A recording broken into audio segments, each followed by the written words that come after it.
ओम शांति। अॼु जी मिली तारीख़ आहे 27/4/2006। अॼु मिठा मिठा बाप दादा चवंदा मीठे मीठे ॿार तव्हांखे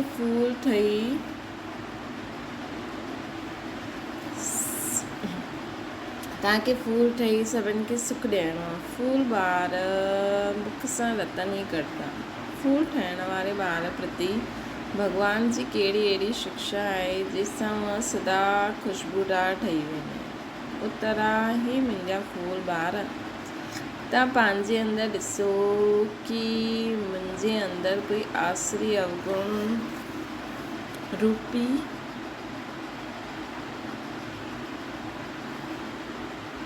कांटो त न आहे न।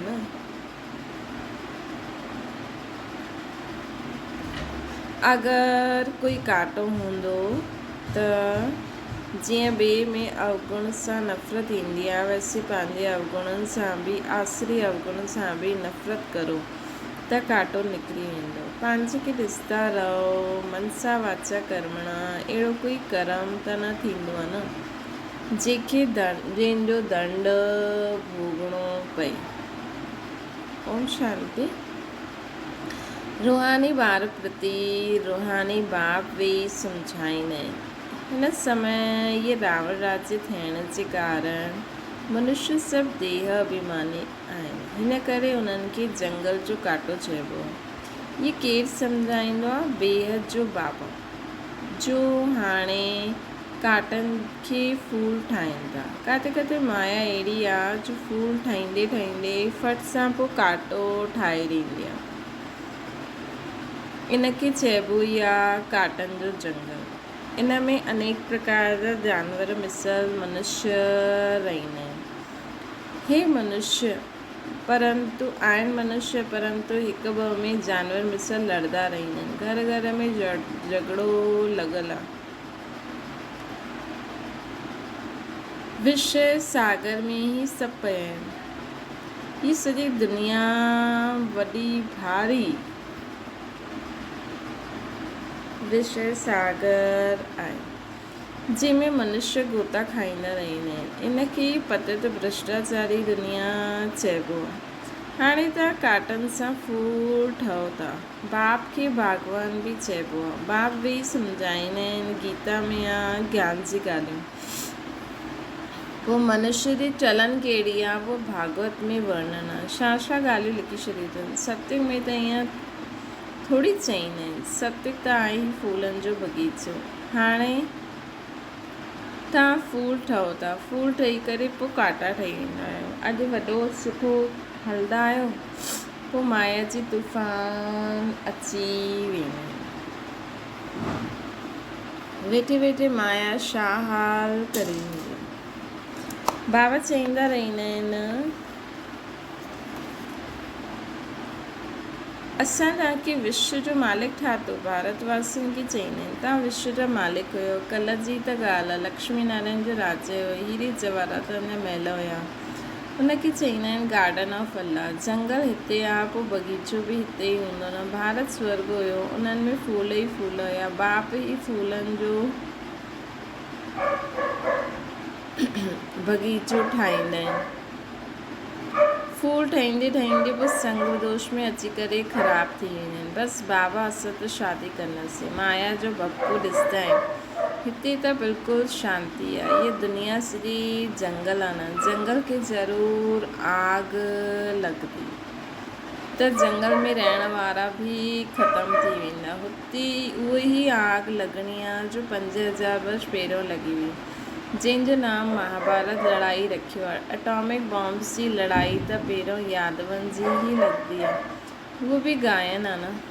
साइंस में मिसाइल्स ठाहिया, साइंस सां मिसाइल्स ठाता। शास्त्रनि में त ॾाढी कहानियूं ठहियल आहिनि। एटॉमिक बॉम्ब्स जी लड़ाई त पहिरियों यादवनि जी ई लॻंदी आहे। ये बि गायन आहे। साइंस सां मिसाइल्स ठातनि। शास्त्रनि में त ॾाढियूं कहानियूं आहिनि। बाबा ॿारनि खे सम्झाईंदा आहिनि अहिड़ो कोई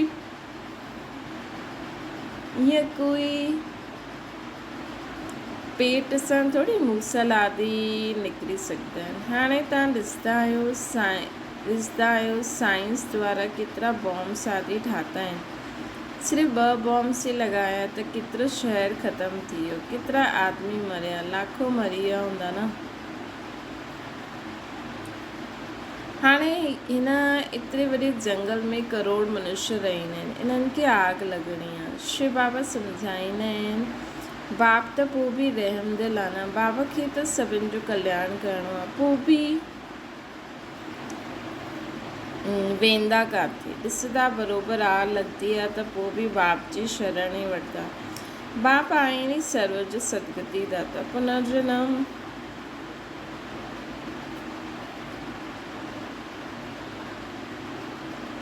पुनर्जन्म रहित आहिनि। उन्हनि खे पोइ सर्वव्यापी चई छॾंदा आहिनि।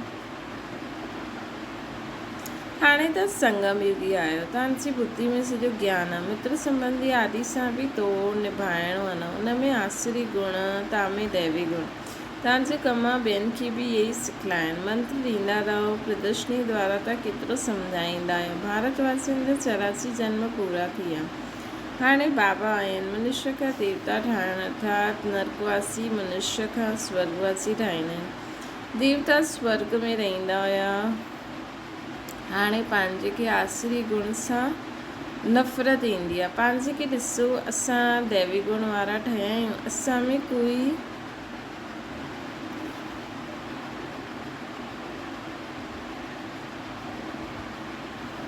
में कोई अवगुण त न आहे न। मनसा वाचा कर्मणा, असां कोई अहिड़ो कमु त न कंदा आहियूं न जो आसुरी कमु आहे। असां काटन के फूल ठाहिण जो धंधो कंदा आहियूं व न। बाबा आहे भागवान, तव्हां ब्रह्म कुमार कुमारियूं माली आहियो, क़िस्म क़िस्म जी माली बि हूंदा आहिनि। कोई त अनाड़ी आहिनि जो कंहिंखे आप समान न ठाहे सघंदा आहिनि। प्रदर्शनी में भागवान त न ईंदा न, माली वेंदा। इहे माली बि शिव बाबा सां गॾु आहिनि, इन करे इहे बि न वञी सघंदा आहिनि। ब्रह्मा बाबा, तव्हां माली वेंदा आहियो सर्विस करणु, सॼा मालियुनि खे बि सॾु कंदा आहिनि। बाबा बि चईंदा आहिनि अनाड़ियुनि खे न बुलायो। बाबा नाम न बतलाईंदा आहिनि। 3rd क्लास माली बि आहिनि। भागवान प्यार उन्हनि खे कंदा जो सुठो फूल ठाहे करे ॾेखारींदा। हुन ते भगवान ख़ुशि बि थींदा आहिनि। मुख सां सदैव रतन ई निकिरंदा रहंदा आहिनि। कोई रतन जे बदिले पत्थर कढे त बाबा छा चईंदा। शिव ते अक जे फूल बि चढ़ाईंदा आहिनि, त कोई ईअं बि चढ़ंदा आहिनि त कोई अहिड़ा बि चढ़ंदा आहिनि। चलन त ॾिसो कहिड़ी आहे। कांटा बि चढ़ंदा आहिनि, चढ़ी करे पोइ जंगल में हली वेंदा आहिनि। सतो प्रधान ठहिण बदिले ॿियो ई तमो प्रधान ठहींदा आहिनि। उन्हनि जी पोइ छा गति थींदी, मतिलबु बाबा जो ठही करे बि पोइ ग़लति कमु कंदा आहिनि। ईंदा बि आहिनि ज़बरदस्ती, मतिलबु पतो आहे असां नथा करे सघूं त बि ज़बरदस्ती ईंदा आहिनि, छो जी दासी ठहिणी आहे न। बाबा चईंदा आहिनि मां त निष्कामी आहियां, ॿिया परोपकारी आहियां, परोपकार कंदो आहियां भारतवासियुनि ते जो असांजी ग्लानी कंदा आहिनि। बाबा चईंदा आहिनि मां हिन समय ई अची करे स्वर्ग जी स्थापना कंदो आहियां। के चओ स्वर्ग हलो त चईंदा स्वर्ग में त असां हिते आहियूं। अरे स्वर्ग हूंदो ई आहे सतयुग में, कलयुग में पोइ स्वर्ग किथां आयो।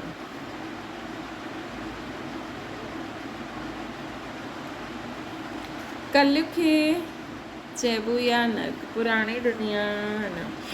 मनुष्य खे पतो ई न आहे कि स्वर्ग कंहिंखे चइबो आहे। स्वर्ग आसमान में सम्झंदा आहिनि। दिलवाड़ा मंदिर में बि स्वर्ग मथे में ॾेखारियो आहे। हेठि तपस्या कंदा आहिनि त मनुष्य बि इन करे चई ॾींदा आहिनि फलानो स्वर्ग पधारियो। स्वर्ग किथे आहे, सभिनि जे लाइ चई ॾींदा आहिनि स्वर्गवासी थियो।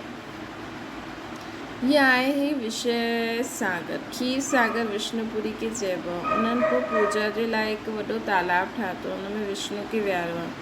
हाणे तव्हां ॿार स्वर्ग में वञण जी तयारी करो था, जिते दूध जी नदियूं हूंदियूं। हाणे तव्हां ॿार फूल ठाहींदा वेंदा आहियो। अहिड़ी कोई चलन न हलणी आहे जो कोई चए ये त काटा आहिनि। हमेशह फूल ठाहिण जे लाइ पुरुषारत कंदा रहो। माया काटो ठाहे ॾींदी, इन करे पंहिंजी ॾाढी ॾाढी संभाल करणी आहे। बाबा चवंदा आहिनि गृहस्थ व्यवहार में रहंदे कमल फूल समान पवित्र ठहिणो आहे। भॻवान बाबा काटनि सां फूल ठाहिण आयो न, ॾिसणो असां फूल ठहिया, फूलनि में बि सर्विस जे लाइ जाते जाते फूलनि खे ई सॾु कंदा आहिनि। बाबा गुलाब जो फूल भेजो, दिखाए में ॾींदो आहे न केरु कहिड़ो फूल आहे। बाप चवंदा आहिनि मां ईंदो ई आहियां तव्हांखे राजयोग सिखलाइण। हीअ सत्यनारायण जी कथा आहे, सत्य प्रजा जी न आहे। राजा रानी ठहींदा त प्रजा बि अंडरस्टूड ठहींदी न। हाणे तव्हां सम्झंदा आहियो राजा रानी तथा प्रजा कीअं नंबरवार ठहींदी आहे। ग़रीब जंहिं वटि 2-5 रुपया बि न बचंदा आहिनि उहे छा ॾींदा, उन्हनि खे बि ओतिरो ई मिलंदो जेतिरो 1000 ॾियण वारनि खे मिलंदो आहे। सभिनि सां ज़्यादा भारत ग़रीब आहे। कंहिंखे बि यादि न करो, कंहिंखे बि यादि न आहे कि असां भारतवासी स्वर्गवासी हुयासीं। देवताउनि जी महिमा बि ॻाईंदा आहिनि परंतु सम्झी न सघंदा आहिनि। जीअं मेंढक ट्रा ट्रा कंदो आहे न, बुलबुल आवाज़ केतिरो मिठो कंदी आहे, अर्थ कुझु न आहे। अॼुकल्ह गीता ॿुधाइण वारा केतिरा आहिनि, माताएं बि निकितियूं आहिनि। गीता सां कहिड़ो धर्म स्थापना थियो, इहे कुझु न ॼाणंदा आहिनि। थोरी रिधी सिधी कोई ॾेखाई त बसि सम्झंदा इहे भॻवानु आहे। ॻाईंदा आहिनि पतित पावन त पतित आहिनि। बाबा चवंदा आहिनि विकार में वञण इहे नंबर 1 पतित पनो आहे। इहे सॼी दुनिया पतित आहे।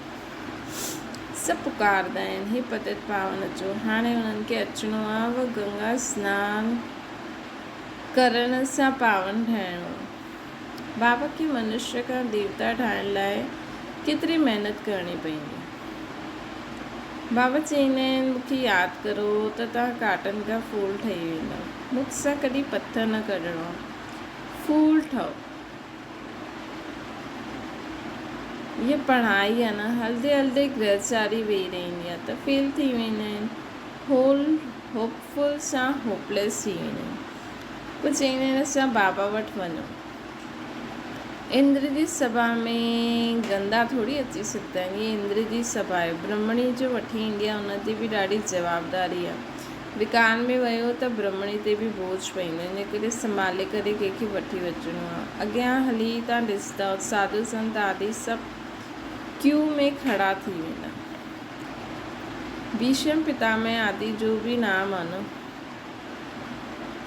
ॿारनि जी ॾाढी विशाल बुद्धि हुजणी खपे। तव्हां कीअं कंहिंखे बि ॿुधाए सघंदा आहियो भारत गार्डन ऑफ फ्लावर हुयो, देवी देवता हुयो, हाणे त कांटो ठही वियो आहे। तव्हां में 5 विकार आहिनि। रावण राज्य माना ई जंगल। बाबा काटनि खे फूल ठाहींदा आहिनि, ख़्यालु करिणो खपे। हाणे असां गुलाब जा फूल न ठाहिया आहियूं त जन जन्मांतर अक जो ई फूल ठाहींदासीं। हर हिक खे पंहिंजो कल्याण करिणो आहे। शिव बाबा ते थोरी महिरबानी कंदा आहिनि। शिव बाबा त असांखे ॿुधाए त हीअं करो, पुरुषारत कंदा त ओड़ो पद तव्हांखे ई मिलंदो। शिव बाबा खे थोरी कुझु मुनाफ़ो मिलंदो।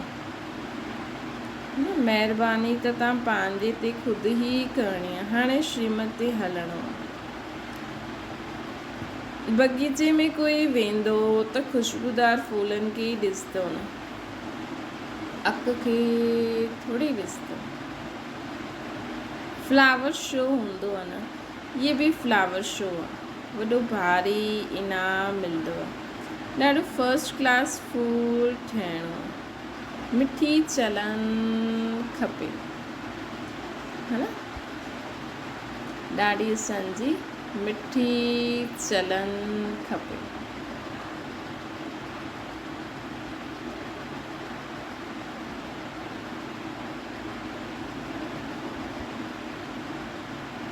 क्रोधी वॾो नम्र थी वञणो खपे।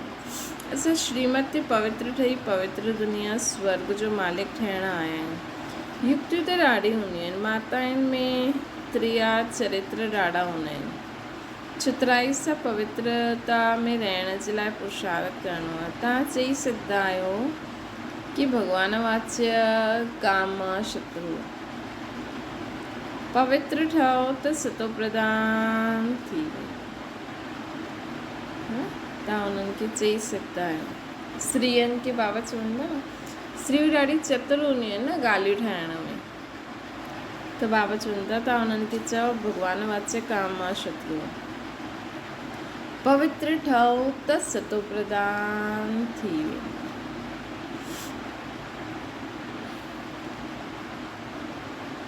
त छा असां भॻवान जी न मञूं? उन्हनि खे चओ भई भॻवानु असांखे चईंदो आहे त असां भॻवान जी न मञूं।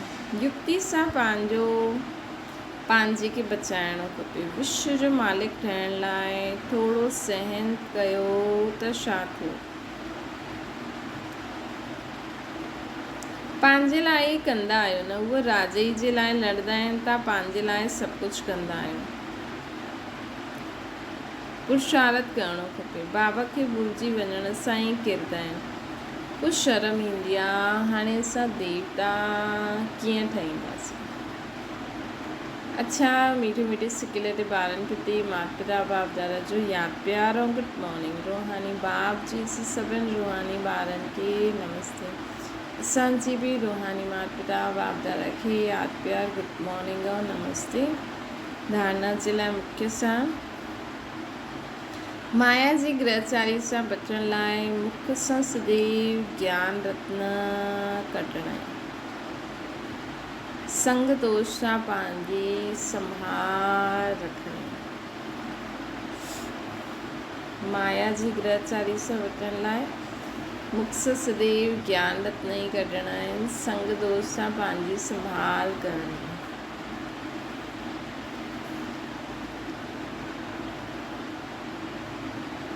ॿियो आहे ख़ुशबूदार फूल ठहिण लाइ अवगुणनि खे कढे छॾिणो आहे। श्रीमती ॾाढो ॾाढो नम्र ठहिणो। काम मां शत्रु सां कॾहिं हार न खाइणी आहे। युक्ति सां स्वयं खे बचाइणो आहे।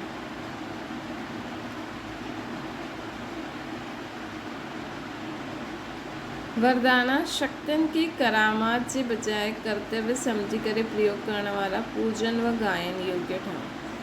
यादि द्वारा शक्तियुनि जी प्राप्ति थींदी आहे। उन्हनि खे करामात सम्झी करे प्रयोग न करिणो आहे, लेकिन कर्तव्य सम्झी करे कार्य में लॻाइणो आहे।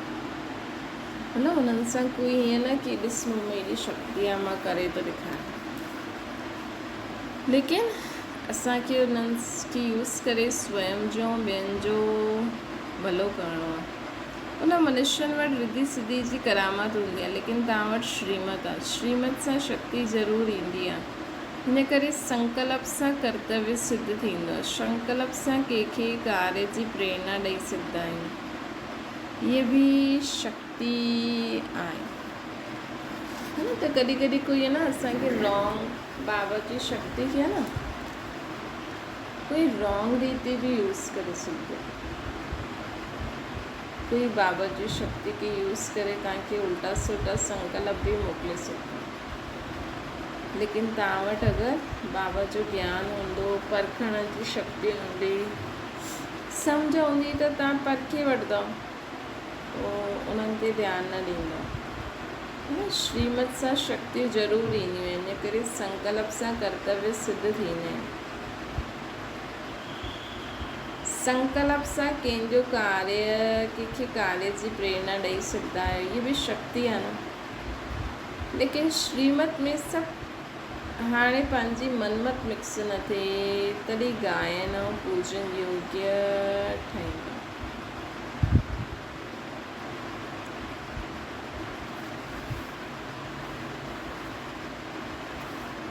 स्लोगन आहे कहिड़े बि प्रकार जी हलचल में दिलि शिकस्त थियण जे बजाय वॾी दिलि वारा ठहो।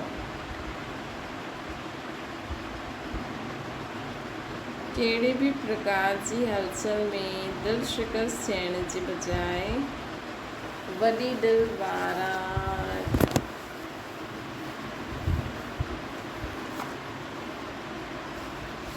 अव्यक्त इशारो आहे। जो सरलता वो मधुरता दे गुण संपन्न वो ही सदा हर्षित रहे। जो सरलता है वो मधुरता जे गुण से संपन्न है वो सदा हर्षित रहे।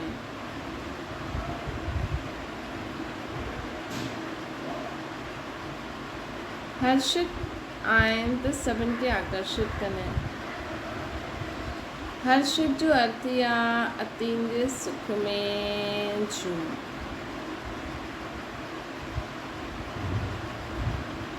हर्षित जो अर्थ या अतीन्द्रिय सुख में झूम।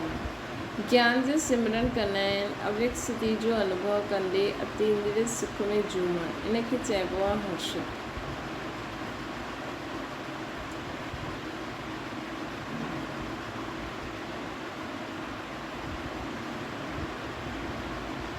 बाबा चवनि था ज्ञान जो सिमरण अव्यक्त स्थिति जो अनुभव करण अतीन्द्रिय सुख जे झूले में झूलण इनके चइबो आहे हर्षित। जो अहिड़ो जो हर्षित रहंदा आहिनि उहो आकर्षित कंदा आहिनि। अच्छा, ओम शांति। बाबा खे यादि करो।